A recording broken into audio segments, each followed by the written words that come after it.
ডাইনি অপবাদের ছায়া এবার রায়গঞ্জে। ডাইনি অপবাদ দিয়ে এক দম্পতিকে মারধর, মল খাইয়ে দেওয়ার অভিযোগ উঠল এলাকার তৃণমূল আশ্রিত দুষ্কৃতীদের বিরুদ্ধে। প্রতিবেশী 6 বধূ অসুস্থ হওয়ায় ওঝা ডেকে সালিশি সভায় ডাইনি অপবাদ দিয়ে মারধর ও মলমূত্র খাইয়ে দেওয়ার ঘটনায় ব্যাপক চাঞ্চল্য ছড়ালো রায়গঞ্জ থানার ভাটলফাঁড়ির অন্তর্গত জগদীশপুর গ্রাম পঞ্চায়েতের রুনিয়া সংলগ্ন ধুসমল গ্রামে। আতঙ্কে বর্তমানে ওই দম্পতি গ্রাম ছাড়া, তাদের ঠাঁই হয়েছে বিন্দোলের একটি গ্রামের গাছতলায়। এই ঘটনায় পুলিশ সুপার ও ভাটলফাঁড়িতে 6 জনের বিরুদ্ধে লিখিত অভিযোগ দায়ের হয়েছে। অভিযুক্তরা তৃণমূল আশ্রিত দুষ্কৃতী গেদকা বর্মন, জোনাকু বর্মন, মিঠুন বর্মন, অর্জুন বর্মন সহ 6 জন। পুলিশ ও স্থানীয় সূত্রে জানা গিয়েছে, অভিযুক্তদের 6 জনের স্ত্রী দীর্ঘদিন ধরে শারীরিক নানা ব্যাধি ও জ্বরের সমস্যায় ভুগছিলেন। ডাক্তার দেখিয়েও কোনো লাভ হচ্ছে না। ওই গৃহবধূদের স্বামী এক ওঝা ডাকেন শারীরিক অসুস্থতা সারানোর জন্য। ঝাড়ফুঁক করে উজানি দান দেয়। ওই মহিলাদের ডাইনি ধরেছে। সেই ডাইনি হলো জটিলা বর্মন ও তার স্বামী গাজল বর্মন। গ্রামে সালিশি ডেকে দম্পতিকে জানিয়ে দেওয়া হয় তাদের গ্রাম ছেড়ে চলে যেতে হবে। প্রতিবাদ করায় ওই দম্পতিকে মারধর করার পাশাপাশি মলমূত্র মিশিয়ে খাইয়ে দেওয়া হয়। সেখান থেকে কোনো ক্রমে পালিয়ে বিন্দোলে মেয়ের বাড়িতে আশ্রয় নেয়। 4 দিন পর এদিন পুলিশ সুপার সহ একাধিক জায়গায় লিখিত অভিযোগ দেন ওই দম্পতি। এদিকে গ্রামে চাষের ফসল নষ্ট হয়ে যাচ্ছে, বাড়ি ফিরতে চেয়েও ফিরতে পারছেন না। গ্রামে ফিরলে তাদের ওপর আবার আক্রমণ করা হবে বলে মনে করছেন তারা। এই প্রসঙ্গে অভিযোগকারিনী জটিলা বর্মন বলেন, আমাদের 3 বিঘা জমি ও 10 কাঠা বসত বাড়ির জমি রয়েছে। সেই জমি দখল করার জন্য তৃণমূল আশ্রিত দুষ্কৃতীরা এই ফোন দিয়ে এটেছে। এর পেছনে রয়েছে সংশ্লিষ্ট গ্রাম পঞ্চায়েতের পঞ্চায়েত সদস্য যতন সিংহ ও পঞ্চায়েত প্রধান বিশ্বজিৎ বর্মন। জেলার police super doctor Sonawane Kuldeep Suresh বলেন, অভিযুক্তদের দ্রুত গ্রেফতার করা হবে, কাউকে রেহাত করা হবে না। আপনার নাম? জটিলা বর্মন। কোর্টে এসেছেন, কি কারণে এসেছেন, কি হয়েছিল? একটা আমার ভেস্টের বই ছিল। ভেস্টের বইটা আমি শ্বশুর বাবা অনেক দিন থেকে দখল করে আমরা খাই। ওরা প্রতিবাসী আমার নজরে ওরা দূর করে আমাকে মারাডাঙ্গা করে নিয়ে নিল।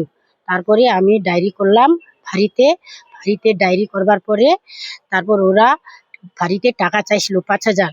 তারপর যখন 5,000 টাকা চাইলো, সেখানে আমি দিতে পারলাম না। সেখানে আমি এসপির কাছে গেছিলাম। কাছে যায়, ওটা প্রতিবাদ করলো। আমি বলে ডাইনি অমুক লোহার ত্রিশুল দিয়ে বুকে গাঁথে গুখিলাই আমাকে ছেড়ে দিছে।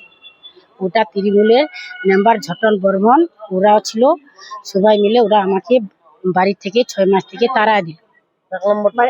আপনার মানে মেম্বার যে ছিল ঝটন বর্মন, তার সামনেই এই ঘটনাটা ঘটেছে? তার সামনেই করছিল, ঝটন বর্মনের সামনেই করছিল। আমাকে গুখিলায় ওরা, ওই আসামিগুলা 7 জন আসামি আছে, ওই আসামিগুলা আমাকে গুখিলাই দিল লোকের। ওখানে আমি কি করে থাকবো?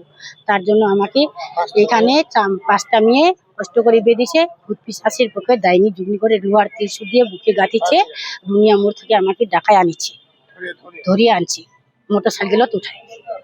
যারা তুলে এনেছিল তাদেরকে চিনতে পেরেছেন? হ্যাঁ। কি নাম তাদের? তো জোনাকু বর্মন, গেদগা বর্মন, ভন্দা বর্মন, জোনাকু বর্মন, তারপর বাসন্তী বর্মন, অর্জুন বর্মন। কি বলেছে এরা? মিঠুন বর্মন। কি বলেছিল এরা? এরা বলছে, চলো তুমি, তোকে মারিয়ে কেস উঠাতে দেবো। তোরা না, মারধর করে কেস ফেলানোর চেষ্টা করছিল। আমাকে 3 বছর আগে একটা কেস করছিলাম ওই জমির ব্যাপারে। ওই কেসটার জন্য আমাকে মারিয়ে কেস উঠার জন্য আমাকে গুছিলায় কেস উঠাইতে চাইছিল। তার জন্য আমি ওখানে থাকি নাই। 4 নম্বরে এখানে এরা গাছতলায় পড়ে আছি বিন্দোলে। বিন্দোলে একটা গাছতলায় পড়ে আছে দীর্ঘদিন ধরে পড়ে আছে। অভিযোগ করেছেন? পুলিশ অভিযোগ করেছে। পুলিশ ডাকে শুনে নাই কথা, খালিক বলে টাকা দিয়ে 5,000। তারপর আজকে ধরে আনবো, কালকে ওকে তো নিয়ে যাবে। কি করে ধরবো? কেন তুমি বাড়ি ছাড়লা? পুলিশ আমাকে এভাবে বলে। তার জন্য আমি ফাঁড়িতে গেছিলাম, এসপির কাছে গেলাম। এসপিও ছিল না, তার জন্য আমি কোর্টে আসছি। তার জন্য কোর্টে আসছি। এখন আমি চাচ্ছি ওকে, ওই 7 জন আসামিগুলাকে ধরে ওকে ঢুকাও, তারপর আমাদের শান্তি থাকে। 3 মাসের সাদা করে ওকে, যে আসামিগুলো আছে আসামিগুলোকে ভেতরে গিয়ে তারপর আপনার বাড়িতে? আমি নিজেই বাড়ি যাব। ওই আসামিগুলাকে ধরলেই আমি বাড়ি যাব। 3 মাস। এখন আপনি কোন জায়গায় আছেন? আমি বিন্দোলে আছি, ওই 4 নম্বরে, ওখানে বহরি গাছতলাতে বসবাস করে। একটা মন্দির আছে, ওখানে একটা ছোট করে গ্রামবাসী খপড়া করে দিল। এখানে ফের বিচার বসালো।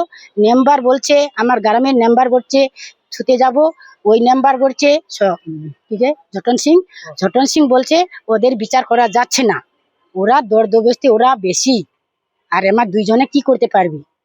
সেই কারণে আজকে কোর্টে দ্বারস্থ হয়েছে। ওই মেম্বার বলছে, ছোট মেম্বার বলছে যে বৌদি তুমি ওখানে আমাকে ফাঁসাবেন না। মেম্বার বলছে আমাকে ফাঁসাবেন না, যা করবেন তুমি করো।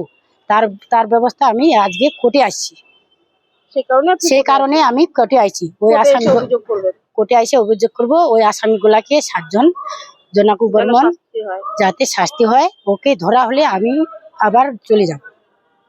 রায়গঞ্জ থেকে বিথিকা পালের রিপোর্ট, কুলিক নিউজ।